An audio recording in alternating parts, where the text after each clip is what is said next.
Hello বন্ধুরা, কেমন আছেন সবাই? আশা করি সবাই ভালো আছেন। গল্পগুলো ভালো লাগলে অবশ্যই লাইক করবেন, কমেন্ট করে জানিয়ে দিবেন। আর চ্যানেলে যদি নতুন হয়ে থাকেন অবশ্যই সাবস্ক্রাইব করে পাশে থাকা বেল আইকনটি প্রেস করে রাখুন, যাতে নতুন নতুন ভিডিও আপলোড করার সাথে সাথে আপনার নোটিফিকেশন চলে যায়। অলরেডি যারা সাবস্ক্রাইব করে রেখেছেন তাদেরকে অসংখ্য ধন্যবাদ। গল্প তোমাতেই বসন্ত, পর্ব 25 এবং 26। লেখিকা জেরিন আক্তার। প্রাণেশা স্নিগ্ধকে আর শার্ট পরতে দিল না। স্নিগ্ধ প্রাণেশার সাথে না পেরে বিছানায় এসে শুয়ে পড়ল। প্রাণেশা মুখ টিপে হাসল।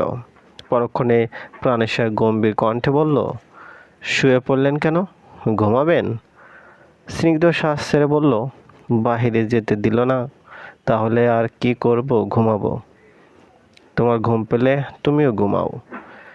প্রাণেশা মুখ টিপে হেসে উঠে দাঁড়িয়ে শক্ত গলায় বলল, হয়েছে, এখন শার্ট নিয়ে কোথায় যাবেন যান, তবে মনে রাখবেন এরপরে যদি ওই মেয়ের আশেপাশে দেখেছি তবে আপনাকে শুধু টাওয়াল পরিয়ে রাখবো, বুঝেছেন? স্নিগ্ধ কপাল কুঁচকে নিয়ে বলল, কি শুধু টাওয়াল পরে থাকতে হবে? না ভাই, আমি আর ওই মেয়ের সামনেও যাব না, কথাও বলবো না।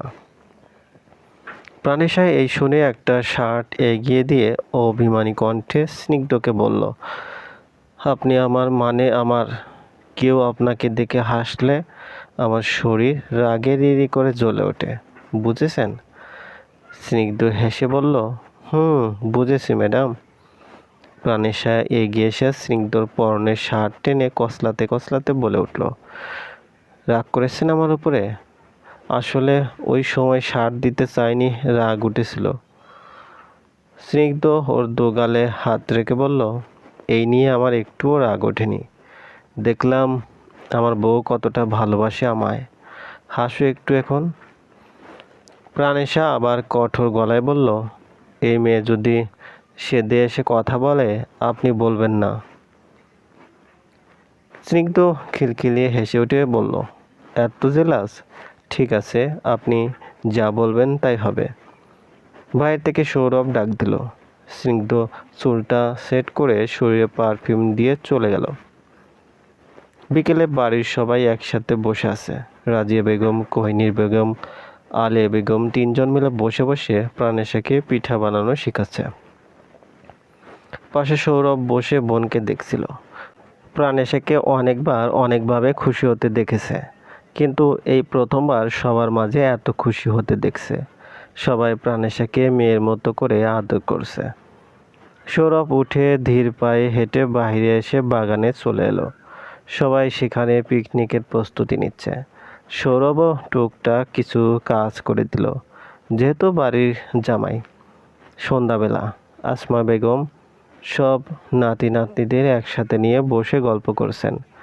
সৌরভ চলে যেতে চেয়েছিল, কিন্তু স্নিগ্ধ আর প্রাণেশা ওকে শক্তপোক্তভাবে ধরে বসে আছে। অনেকক্ষণ গল্প করার পরে স্নিগ্ধ সবাইকে নিয়ে পিকনিকের জায়গায় এলো। সবার উদ্দেশ্যে বলে উঠল, পিকনিক তো আর পরিশ্রম ছাড়া হয় না, তাই সবার কাজ ভাগ করে দিব। সৌরভ চোখ ছোট ছোট করে বলল, আমাকে কাটাকাটি কিছু দিও না, ট্রাস্ট মি, আমি চলে যাব। স্নিগ্ধ হেসে বলল, না, তোমাকে এইসব কাজ দিব না। শ্যাম বলল, বলো এখন কে কি করবে?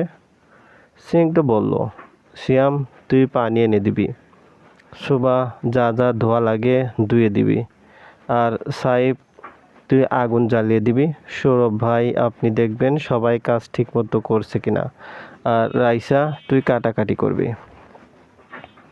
সবাই সবার কাজ পেয়ে খুশি হলেও রাইসা মুখ ভার করে বলল, কাটাকাটি অন্য কেউ করলে হতো না? সাহেব বলল, একটা মাইর দিব, আমরা কোনোটা নিয়ে না করেছি, তুই করছিস কেন? চুপচাপ কাজ করবি। শ্যাম স্নিগ্ধর সামনে এসে হেসে হেসে বলল, সবার কাজ দিলে কিন্তু ভাবি কি করবে? স্নিগ্ধ হেসে বলল, তার কোনো কাজ নেই, সে আমাকে বাতাস করবে। শোভা বলল, তাহলে রান্না কে করবে? স্নিগ্ধ বলল, রাঁধুনি ডেকে আনছি, তোরা কাজ কর। স্নিগ্ধ চলে গেল রাঁধুনিকে ডাকতে, আর সবাই যে যার কাজ শুরু করলো। রাইসা বসে মরিচ পেঁয়াজ কাটছে। তখন এগুলো কাটাকাটির ভয়ে কেউ এই কাজ নিতে চায়নি। স্নিগ্ধ বেছে বেছে রাইসাকে এই কাজের ভার দিয়েছে। প্রাণেশা ভাইয়ের পাশে বসে সবজি কাটছে। সৌরভ প্রাণেশার কানে ফিসফিস করে বলল, তোকে কাজ করতে দেখে কষ্টই লাগছে রে। প্রাণেশা ফিসফিস করে বলল, আমারটা তো সামান্য, নিজের বউয়েরটা দেখো, মাছ মাংস চাল ডাল সব ধুয়ে দিতে হবে। সৌরভ তা শুনে বলল, তোর এত পুড়ছে, তুই গিয়ে ধুয়ে দে। প্রাণেশা মুখ ভেংচি দিয়ে সবজি কাটছিল। বসেই বা থাকবে কেন? স্নিগ্ধ প্রাণেশা সৌরভের পাশে বসলো। প্রাণেশা থেকে থেকে গাজর ছোট ছোট স্লাইড করে কেটে খাচ্ছিল। সৌরভ বোনের এই কাণ্ড দেখে বলল, কি করছিস ভাই, এটা পিকনিক। প্রাণেশা ফিসেল হেসে এক টুকরো গাজর সৌরভের মুখেও পুরে দিয়ে বলল, ভাইয়া তুমিও তো খাচ্ছ। সৌরভ চোখ বড় বড় করে তাকালো প্রাণেশার দিকে। স্নিগ্ধ বলল, তোমাদের আবার কি হলো? প্রাণেশা স্নিগ্ধর মুখেও এক টুকরো গাজর দিয়ে বলল, ভাবলাম শুধু আমি একা গাজর খাচ্ছি, তা তো দেখি আপনারাও খাচ্ছেন। ওর শয়তানি দেখে স্নিগ্ধ আর সৌরভ দুজন মুখ চাওয়াচুই করলো। প্রাণেশা খিলখিল করে হেসে উঠল। আরেকদিকে বেচারি রাইসা পেঁয়াজ মরিচ কাটতে কাটতে অবস্থা খারাপ, বলতেও পারছে না, সইতেও পারছে না। পিকনিকের রান্না করার জন্য এলেন রশিদ রেজা চৌধুরী আর রাজিয়া বেগম। দুজনের হাতের রান্না বেশ ভালো। স্নিগ্ধরা আগে গ্রামে এলে তার ছোট চাচার কাছে বায়না ধরতো পিকনিকে রান্না করে দিতে। রাত 12টার ঊর্ধ্বে সবাই খাওয়া দাওয়া শেষ করে বসে আছে। সিয়াম সাহেব ওরা দুজনে একটু আলাদা হয়ে দাঁড়িয়ে কিছু একটা আলোচনা করছে। স্নিগ্ধ শোভাকে বলল ওদের দুজনকে ডেকে আনতে। শোভা ওদের কাছে গিয়ে কিছু একটা শুনতে পেল। শোভাকে দেখে সিয়াম হেসে বলল, তুই এখানে? তোমাদের ডাকছে। সিয়াম সাহেব জানালো 2 মিনিট পরে আসবে। শোভা তড়িৎ পেয়ে এগিয়ে এসে দেখলো স্নিগ্ধ আর প্রাণেশা সেখানে নেই। সৌরভ বসে আছে। শোভা সৌরভের হাত ধরে বলল, আমার সাথে আসুন তো একটু। সৌরভ কোনো কিছু না জিজ্ঞাসা করে ওর সাথে গেল। কয়েক কদম যেতেই শোভা বলল, শুনুন, সিয়াম আর সাহেব যদি কিছু খেতে বলে সেটা কিন্তু খাবেন না। কেন? আমি শুনে এসেছি ওরা আগে থেকে প্ল্যান করেছে পিকনিক শেষে ড্রিঙ্কস খাবে, কিন্তু স্নিগ্ধ ভাই আর আপনাকে এসব বলেনি, আপনাদেরও খাওয়াবে, তাই আগেই বলতে এলাম। ওরা জোর করলেও খাবেন না। সৌরভ হেসে বলল, সমস্যা নেই, আমার অভ্যেস আছে। শোভা কপালে ভাঁজ ফেলে বলল, মানে? আমি আপনাকে খাওয়ার জন্য না করছি আর বললেন অভ্যেস আছে? সৌরভ হেয়ালি করে বলল, টেনশন করো না, ড্রিঙ্কস করে নিজেকে ব্যালেন্স করতে পারি। শোভা কিছু না বলে একটু অভিমান করে চলে গেল। যেতে যেতে বিড়বিড় করে বলল, কাউকে ভালো কথা বলবো না, যার যেমন ইচ্ছা থাকুক, আমার কি। শোভা বাড়িতে ঢুকে সোজা রুমে এসে শুয়ে পড়ল। মিনিট 10 পরে সৌরভ ফিরে এলো রুমে। দরজাটা লাগিয়ে দিয়ে সোজা বেলকনিতে চলে গেল। শোভা মাথা তুলে সৌরভকে দেখে আবার শুয়ে পড়ল। তবে ওর কথা শুনেছে সৌরভ, কি যে খুশি লাগছে শোভার বলার বাহিরে। আর অন্যদিকে স্নিগ্ধ প্রাণেশাকে নিয়ে উপরে এসে পড়ছে, যার কারণে সিয়াম সাহেবের প্ল্যান পুরোটাই নষ্ট হয়ে গেল। পরদিন সকাল থেকে ঝিরঝিরি বৃষ্টি। প্রাণেশা ঘুম থেকে উঠে ফ্রেশ হয়ে বেলকনিতে এলো। মেঘে ঢাকা আকাশ থেকে টুপটাপ বৃষ্টি ঝরছে। ওর রুমে ফিরে এলো। জানালার কাছ বেয়ে নেমে আসা জলের ফোঁটাগুলো বাইরের দৃশ্যটাকে ঝাপসা করে দিয়েছে। ভেজা মাটির গন্ধে চারপাশ ভরে গেছে, আর শীতল বাতাস মনটাকে অকারণেই শান্ত করে দিচ্ছে। স্নিগ্ধ ঘুমিয়ে আছে। প্রাণেশা নিচে এসে সবার সাথে বসে আছে। আসমা বেগম প্রাণেশাকে কাছে ডাকলেন। প্রাণেশা গিয়ে তার পাশে বসলো। দুজনে ভালোই গল্প করতে শুরু করলো। প্রাণেশা ফোন বের করে স্নিগ্ধকে অ্যাক্টিভ দেখে মেসেজ দিল, উঠেছেন কি? তুমি কোথায়? উপরে এসো। আপনি নিচে আসুন। তুমি এসে নিয়ে যাও। পারবো না, আপনি আসুন। এই লিখে প্রাণেশা ফোনটা রেখে দিয়ে বসে আছে। স্নিগ্ধ রুম থেকে বেরিয়ে নিচে এলো। সিঁড়ির কাছে এসে দাঁড়িয়ে রইল। প্রাণেশা খেয়াল করেনি স্নিগ্ধ এসেছে। আসমা খাতুন স্নিগ্ধকে দেখে রসিকতা করে বললেন, এসো দাদুভাই, এখানে বসো। তোমার বউকে লুকিয়ে রাখিনি, এখানেই বসিয়ে রেখেছি। স্নিগ্ধ হেসে এগিয়ে গিয়ে প্রাণেশার পাশে বসলো। দূর থেকে ওদের দুজনকে একসাথে দেখে জ্বলে পুড়ে একাকার হয়ে যাচ্ছে রাইসা। স্নিগ্ধ যদি ওর সাথে রিলেশন না করতো তাহলে আজকে প্রাণেশার জায়গায় ও থাকতো। সকাল পেরিয়ে দুপুর, এরপরে বিকেল, বৃষ্টি কমার নামই নেই। সবাই যে যার রুমে শুয়ে আছে, বৃষ্টির কারণে কেউ কোথাও বেরোতে পারছে না। অন্যদিকে রাজিয়া বেগম, কোহিনূর বেগম আর আলিয়া বেগম তিনজনে আজকেও ভিন্ন রকমের পিঠা বানাচ্ছেন। সোফায় এসে দাঁড়ালে ওকে একটা ট্রে ধরিয়ে দিয়ে কোহিনূর বেগম বললেন, যা জামাইকে এগুলো দিয়ে আয়। সুবাহ কিছু বলতে গিয়ে আবার থেমে গিয়ে চলে গেল। রুমে আসতে আসতে ও সেখান থেকে কয়েকটা পিঠা খেতে খেতে এলো। সৌরভ বেলকনিতে বসে ফেসবুক স্ক্রল করছিল। সুবাহ ট্রে রেখে বলল, এগুলো আপনার জন্য, তুমি খাও। আপনি খাবেন না? পরে খাবো। সুবাহ সেখান থেকে যেতে যেতে আদেশ করে বলল, একটা দুইটা যা পারেন খান, তবুও খেতেই হবে। সৌরভ ফোন রেখে ওর যাওয়ার পানে তাকিয়ে রইল। সন্ধ্যায় স্নিগ্ধ আর শ্যাম চলে গেল বাজারে। প্রাণেশার একটু জ্বর জ্বর ভাব, সেই জন্য ওষুধ আনতে। কেউ জানে না, জানলে অবশ্য হইচই লেগে যাবে। আরও সবাই দুশ্চিন্তা করবে ভেবে স্নিগ্ধ কাউকেই বলেনি। ও ওষুধ নিয়ে ফিরে এলো। প্রাণেশকে ওষুধগুলো খাইয়ে দিয়ে শুয়ে থাকতে বলল। প্রাণেশা তাই শুয়ে রইল। মধ্যরাতে স্নিগ্ধ প্রাণেশাকে ছেড়ে অন্যদিকে ফিরে শুলো। প্রাণেশা নড়ে চড়ে উঠে স্নিগ্ধকে ঘেঁষে শুলো। মিনিট পাঁচেক পরে প্রাণেশার ঘুম ভেঙে যায়। এরপরে বিছানায় থেকে নেমে ওয়াশরুমে চলে যায়। ওয়াশরুম থেকে বের হয়ে বিছানায় বসে সাইড টেবিল থেকে পানির গ্লাস নিয়ে পানি খেলো। সাথে খেয়াল করলো পানির জগে অল্প একটু পানি। ও জগটা হাতে নিয়ে রুম থেকে বেরিয়ে নিচে এলো। কিচেন থেকে পানি ভরে নিয়ে ড্রয়িং রুমে এসে সোফায় বসলো। এখন আর ঘুম আসবে না। এরপরেই স্নিগ্ধ এলো। প্রাণেশা বলল, আপনি এখানে আসতে গেলেন কেন? আমার ঘুম আসছিল না বলে নিচে এসে বসলাম। স্নিগ্ধ কোনো কথা না বলে সোফায় বসে প্রাণেশাকে বুকে জড়িয়ে নিয়ে শুয়ে পড়ল। প্রাণেশা ওর এহেন কাজে হতবাক। হয়তো ঘুমের ঘোর কাটেনি। প্রাণেশা মাথা তুলে স্নিগ্ধর কাঁধে হাত রেখে বলল, এই রুমে চলুন। স্নিগ্ধ ঘুম জড়ানো কণ্ঠে বলল, ভোরের আগে ঠিকই চলে যাব। ভোরে আসমা খাতুন নামাজ পড়ে রুম থেকে বেরিয়ে ড্রয়িং রুমের লাইট জ্বালিয়ে দিলেন। এত তীক্ষ্ণ লাইটে প্রাণেশা চোখ মুখে হাত দিয়ে নড়ে চড়ে উঠল।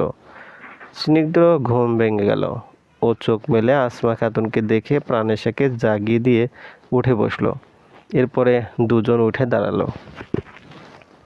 আসমা খাতুন তো ওদের দেখে মিটিমিটি হেসে বলে উঠলেন, দুইজন কি ঝগড়া করে নিচে এসে ঘুমিয়েছ? প্রাণেশা লজ্জায় তাড়াহুড়ো করে উপরে চলে গেল। এখনই আস্তে আস্তে সবাই এসে পড়বে। স্নিগ্ধ আসমা খাতুনের কথাই বলল, ও রাতে পানির জন্য এসে এখানে বসেছিল। এরপরে আমি এখানে এসে কি করে ঘুমিয়ে গেছে মনে নেই। সকাল 8টা। স্নিগ্ধ সারা বাড়িতে প্রাণেশাকে খুঁজলো কিন্তু পেল না। পরে হিমের থেকে জানতে পারলো ওকে আর রাইসাকে বাড়ি থেকে বের হতে দেখেছে। স্নিগ্ধ তখনই চিন্তিত হয়ে গেল, কারণ দুজনের একজনও গ্রামের রাস্তা চিনে না। চলবে। গল্প তোমাতেই বসন্ত, পর্ব 26, লেখিকা জেরিন আক্তার। প্রাণেশা এসেছে রাইসার সাথে। স্নিগ্ধকে বলে যায়নি। স্নিগ্ধ প্রাণেশা আর রাইসার যাওয়ার কথা শুনতে পেরেই শ্যামকে নিয়ে বেরিয়ে পড়ল। তার উপরে আবার বৃষ্টি। ওরা আরও আধা ঘন্টা খোঁজার পরে দুজনকে পেল একটা ছাউনির নিচে। বৃষ্টি থাকার কারণে দুজনে একসাথে দাঁড়িয়ে আছে। প্রাণেশা স্নিগ্ধকে দেখে মুচকে হাসলো। স্নিগ্ধ আর শ্যাম কাছে এলো। প্রাণেশা হেসে বলল, কি ব্যাপার আপনার, কোথাও যাচ্ছেন? স্নিগ্ধ শ্বাস ছেড়ে বলল, আমরা এই পাশ দিয়ে যাচ্ছিলাম, তোমাদের দেখে এগিয়ে এলাম। প্রাণেশা হেসে বলল, ও আচ্ছা, ভালোই হয়েছে আমাদের দেখেছেন। এখন কি বাড়িতে যাবেন? স্নিগ্ধ প্রাণেশার হাতে ছাতা দিল। এরপরে ওকে পাজা কোলে তুলে নিয়ে হাঁটতে হাঁটতে বলল, আমাকে না বলে বাড়ি থেকে বের হলে কেন? ভালোই দেখি টই টই করে ঘোরা শিখছো। এরপরে থেকে আমার অনুমতি ছাড়া কোথাও বের হবে না।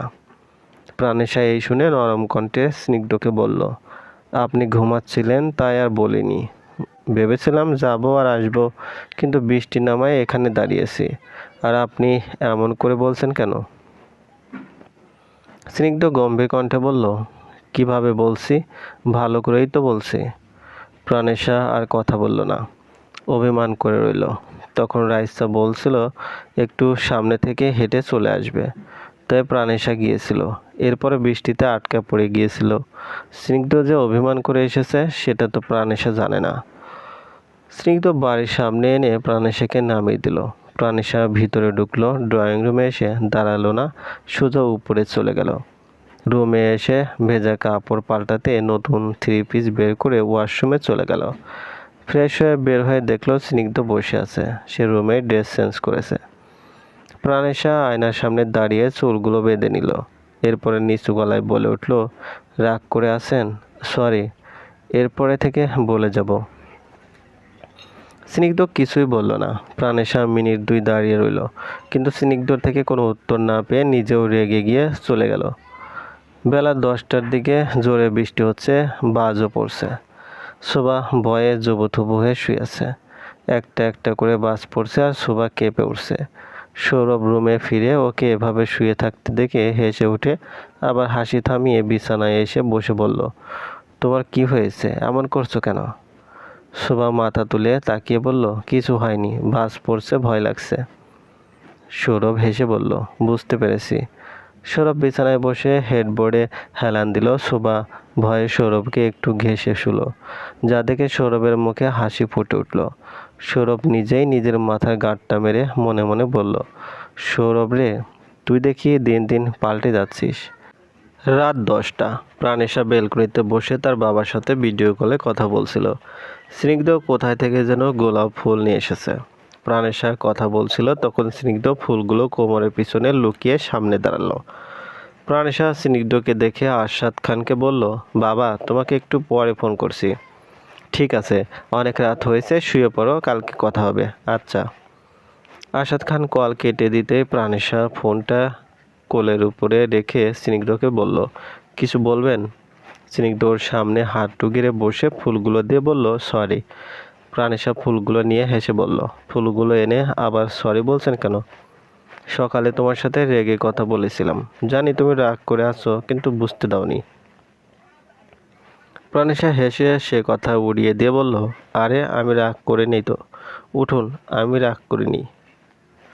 স্নিগ্ধ প্রাণেশার কোলে মাথা রেখে বলল, আসলে যখন শুনলাম রাইসা তোমাকে নিয়ে গিয়েছে তখনই চিন্তায় ছিলাম, কারণ ও গ্রামের রাস্তা চিনত না। যদি পথ ভুলে যেতে দুজনে তখন। প্রাণেশা ওর চুলে হাত বুলিয়ে দিয়ে বলল, কিচ্ছু হবে না, বাদ দিন। আর এই ফুলগুলো আনলেন কোথায় থেকে? স্নিগ্ধ হেসে বলল, হিমিকে গিয়ে বলেছি তোর ভাবি রাগ করেছে, ও তখনই ওর বাগান থেকে ফুল এনে দিয়েছে। প্রাণেশা স্নিগ্ধর কপালে চুমু দিয়ে বলল, থ্যাংক ইউ। প্রাণেশা কিছু একটা মনে করে সেখান থেকে কয়েকটা গোলাপ নিয়ে উঠে দাঁড়িয়ে বলল, আপনি একটু থাকুন, আসছি। কোথায় যাবে? এসে বলছি। প্রাণেশা কয়েকটা ফুল নিয়ে চলে গেল। উদ্দেশ্য এগুলো সৌরভকে দেওয়া। প্রাণেশা সৌরভকে খুঁজতে খুঁজতে ড্রয়িং রুমে এসে ওকে পেল, বসে কফি খাচ্ছে। প্রাণেশা সেখানে বসলো। সৌরভের কফি খাওয়া শেষ হলে প্রাণেশা ফুলগুলো ভাইয়ের হাতে দিল। সৌরভ কপাল কুঁচকে বলল, কি করব এগুলো দিয়ে? প্রাণেশা বলল, তুমি তো রুমেই যাচ্ছ, এগুলো সুবাকে দিও। আমি দিতে যেতে চেয়েছিলাম, কিন্তু ভালো লাগছে না, রুমে গিয়ে শুয়ে পড়ব, তুমি দিয়ে দিও।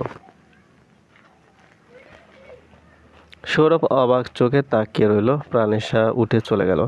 কেননা থাকলেই বলবে তুই দিয়ে আয়, কিন্তু প্রাণেশা নিজে দিতে চায় না, সৌরভকেই দিতে হবে। এতে যদি তার ভাইয়ের মধ্যে একটু ভালোবাসা আবির্ভাব হয়। সৌরভ ফুলগুলো নিয়ে শ্বাস ছেড়ে উঠে দাঁড়ালো। এক এক সময় প্রাণেশার কথা কাজ কিচ্ছু বোঝে না, সারাক্ষণ উড়নচণ্ডী হয়ে ঘুরে বেড়ায়। সৌরভ সিঁড়ি দিয়ে উঠতে উঠতে মনে মনে ভাবলো, ফুলগুলো নিয়ে গেলে কি শোভা ভাববে যে এগুলো আমি নিয়ে এসেছি? কি জানি ভাবতে পারে। সৌরভ রুমে ফিরে দরজা লাগিয়ে দিল। শোভা বেলকনি থেকে ফিরে বেলকনির দরজা লাগিয়ে সৌরভের দিকে তাকালো। সৌরভের হাতে ফুল দেখে শোভার মুখে হাসি ফুটে উঠল। ও এগিয়ে এসে নিজেই ফুলগুলো নিয়ে বলল, আমার জন্য এনেছেন? সৌরভ বলল, ওই তোমার বান্ধবী ফুলগুলো দিল আমার কাছে, তোমাকে দিতে বলল, তুমি না কি চেয়েছিলে? শোভা কপাল কুঁচকে ভাবলো, ও আবার কখন ফুল চাইলো। সৌরভ সাইড টেবিলে ফোনটা রেখে ওয়াশরুমে চলে গেল। শোভা মনে মনে বলল, সে যে সুবাদেই ফুল এনে থাক, আমাকে যে নিজের হাত দিয়ে দিয়েছে এই অনেক। সৌরভের কল আসে। শোভা সেদিকে খেয়াল করলো না। আবারও যখন কল এলো তখন ফোনটা হাতে নিয়ে দেখলো সাব্বির কল দিয়েছে। ও ফোনটা হাতে নিয়ে ওয়াশরুমের সামনে গিয়ে বলল, আপনার কল এসেছে। সৌরভ শুনেও তাড়াহুড়ো করলো না, ও জানে এখন সাব্বিরই কল দিবে। এদিকে কল রিং বেজে কেটে গেল। শোভা ফোনটা বিছানায় রাখতে গিয়ে ওয়ালপেপার দেখলো, সেখানে সৌরভের একটা পিকচার দেখে মুচকে হাসলো। তখন আবারও সাব্বির কল দেয়। শোভা রিসিভ করলো। সৌরভ, কিরে কল ধরিস না কেন? কখন থেকে কল দিচ্ছি? নাকি বউয়ের সাথে থেকে থেকে প্রেমিক হলি? শোভা গম্ভীর কণ্ঠে বলল, হলেও তাতে কি? সাব্বির বলল, ও শোভা, তুমি কল ধরেছ? কিসের শোভা? ভাবি বলুন। এখন আর আগের সম্পর্ক নেই, আমি আপনার বড় ভাইয়ের বউ। ও, ভুলে গিয়েছিলাম তো। ভাবি ভাই কোথায়? ওয়াশরুমে। এলে একটু কল দিতে বলবেন, কথা আছে। কী কথা আমাকে বলুন। ওই ভাবছিলাম একটা ট্যুরে যাব। সুভার তপ্ত শ্বাস ছেড়ে বলল, বুঝেছি, এই আপনার সাথে থেকে থেকে উনি এমন হয়েছে, বাড়িতে থাকতেই চায় না। সাব্বির ফোঁস করে শ্বাস ছেড়ে বলল, আমার সাথে না ভাবি, আপনার সাথেই। আপনাকে চেনা হয়ে গেছে। নিশ্চয়ই আপনি ওনার মাথায় লন্ডনে যাওয়ার ভূতটা ঢুকিয়েছেন। সাব্বির মাথা নাড়িয়ে বলল, আমি কেন তার মাথায় লন্ডনে যাওয়ার ভূত ঢুকাতে যাব? আপনি আপনার হাজব্যান্ডকে জিজ্ঞাসা করুন। আমার মনে হয় কি সে লন্ডনে গিয়ে প্রেম করে এসেছে, সেই মেয়ের টানেই বারবার যেতে চাইছে। আপনি ভেবে দেখুন ভালো করে। শোভা ওর সাথে এই নিয়ে কথা বলে মনটা খারাপ করে ফোন রেখে দিল। সৌরভ ওয়াশরুম থেকে বেরোলো, হাত মুখ মুছে শার্ট খুলে টি শার্ট পরে বিছানায় এলো। শোভা শুয়ে পড়ছে। সৌরভ জিজ্ঞাসা করলো, কি বলল সাব্বিরকে? শোভার ছোট্ট উত্তর, জানি না। শোভা মন খারাপ করে শুয়ে আছে। সৌরভ ফোন স্কুল করছে। সাব্বির মেসেজ দিয়েছে, ভাই তোর বউ মানে ভাবি বলল আমার সাথে থেকে থেকে তুই এমন হয়েছিস। এরপরে বলল আমি নাকি তোকে লন্ডনে যেতে বলেছি। পরে বললাম ভাবি সৌরভের হয়তো লন্ডনে গার্লফ্রেন্ড ছিল, তাই সেখানে যাওয়ার জন্য এত ছটফট করে। সৌরভ দাঁত চেপে লিখলো, শালা তুই আবার কি ঝামেলা করিস? এসব আবার বলতে হবে কেন? সবাই একটু পরে উঠে বসে মোলায়েম কণ্ঠে সৌরভকে বলল, একটা কথা জিজ্ঞাসা করি, করো। শোভা ঢোক গেলে বলল, আপনার গার্লফ্রেন্ড ছিল লন্ডনে? সৌরভ কয়েক সেকেন্ড ভাবলো বিষয়টা। যদি বলে হ্যাঁ গার্লফ্রেন্ড ছিল, তখন শোভার রিয়াকশন কি হবে? ও কি স্বাভাবিক থাকবে, নাকি কাঁদবে, নাকি কিছু বলবে? সৌরভ মাথা নাড়িয়ে বলল, থাকতেও তো পারে। শোভা আর একটু এগিয়ে এসে বলল, থাকতে পারে মানে? ছিল কিনা সেটা বলেন। সৌরভ দোটানায় পড়ে গেল। উত্তর দিতে গিয়ে বুকটা ধড়ফড় করছে, কি উত্তর দিবে? শোভা ভালো করে বসে বলল, তার ছবি দেখান। ছবি নেই। নেই মানে? নেই। শোভা হেসে বলল, তার মানে গার্লফ্রেন্ড নেই? সৌরভ মাথা নাড়িয়ে বলল, না নেই। আর থাকলে কি তোমাকে বিয়ে করতাম? তোমার আগেই তাকে বিয়ে করতাম। শোভা তো খুশিতে সৌরভকে জড়িয়ে ধরতে যাবে, ঠিক তখনই মনে পড়ল, না এটা করা যাবে না। অতঃপর ও খুশি মনে শুয়ে পড়ল। সৌরভ হাফ ছেড়ে ফোন নিয়ে বিছানায় থেকে নেমে চলে গেল বেলকনিতে। পরের দিন ভোরটা একটু অন্যরকম। কোনো বৃষ্টি নেই, সকাল সকাল রোদ উঠেছে। গ্রামের পরিবেশটা আরও সুন্দর লাগছে। স্নিগ্ধরা আজই ফিরে যাবে। সকালবেলাতেই বাড়িতে হইচই বেঁধে গিয়েছে। সবাই ব্যাগ গুছিয়ে নিচ্ছে, বেলা 10টা কি 11টার দিকে বেরিয়ে যাবে। স্নিগ্ধ লাকেজ গুছাচ্ছে। প্রাণেশা সেই সকালে রুম থেকে বেরিয়ে নিচে গিয়েছে, সবাই ওকে আটকে রেখেছে। মনে হচ্ছে প্রাণেশাকে আর যেতে দিবে না। স্নিগ্ধ লাকেজ গুছিয়ে নিচে এলো। সবাই খেতে বসলো। আসমা খাতুন থেকে থেকে কাঁদছেন। সবাই বাড়িতে এসেছিল, বাড়িটা ভরা ভরা ছিল, আর সবাই চলে যাবে ভেবেই তার কান্না পাচ্ছে। কিন্তু সবারও তো নিজ নিজ কর্মজীবন আছে, যেতেই হবে। গাড়িতে স্নিগ্ধ আর প্রাণেশার ঝগড়া লেগে গিয়েছে। প্রাণেশা বলছে ও ওদের বাড়িতে যাবে, কিন্তু স্নিগ্ধ বলছে পরে যাবে, এখন আমার বাড়িতে যাবে। তোমাকে ছাড়া আমার ভালো লাগে না। আপনি নিয়ে যাবেন না? না, চুপচাপ চলো আমার সাথে, কয়েকদিন পরে যাবে। ঠিক আছে। অতঃপর প্রাণেশা চুপচাপ স্নিগ্ধর কাঁধে মাথা রেখে নিরেট হয়ে কিছু ভাবছিল। সৌরভ আর সুভা বাড়িতে ফিরে আরশাদ খানের সাথে দেখা করে রুমে চলে গেল। দুজনে টায়ার্ড। সৌরভ শুরুতে হাত থেকে স্মার্ট ওয়াচ খুলে রাখলো। সুভা বিছানায় বসে বলল, আচ্ছা, আপনার ঘুরতে ভালো লাগে? সৌরভ ওর কথা বুঝতে পেরে গম্ভীর কণ্ঠে বলল, ঘুরতে যাবে? সুভা মাথা নাড়িয়ে বলল, হ্যাঁ, নিয়ে যাবেন? সৌরভ মুখের কোণে হাসি ফুটিয়ে বলল, বেশ, নিয়ে যাব, তবে আমার পছন্দের একটা জায়গায়। জায়গাটা কি স্পেশাল? সৌরভ চোখ বন্ধ করে শ্বাস ছেড়ে বলল, খুব স্পেশাল জায়গা। সেখানে যে থাকে সেও আমার স্পেশাল। তোমাকে আমার স্পেশাল মানুষটার সাথেও পরিচয় করাবো। সুভা কৌতূহল নিয়ে বলল, সে কি খুবই স্পেশাল? সৌরভ উত্তরে বলল, আমার জীবনের থেকেও স্পেশাল। চলবে। গল্পটি ভালো লাগলে অবশ্যই লাইক করবেন, কমেন্ট করে জানিয়ে দেবেন। আর চ্যানেলে যদি নতুন হয়ে থাকেন অবশ্যই সাবস্ক্রাইব করে পাশে থাকা বেল আইকনটি প্রেস করে রাখুন, যাতে নতুন নতুন ভিডিও আপলোড করার সাথে সাথে আপনার নোটিফিকেশন চলে যায়। অলরেডি যারা সাবস্ক্রাইব করে গেছেন তাদেরকে অসংখ্য ধন্যবাদ।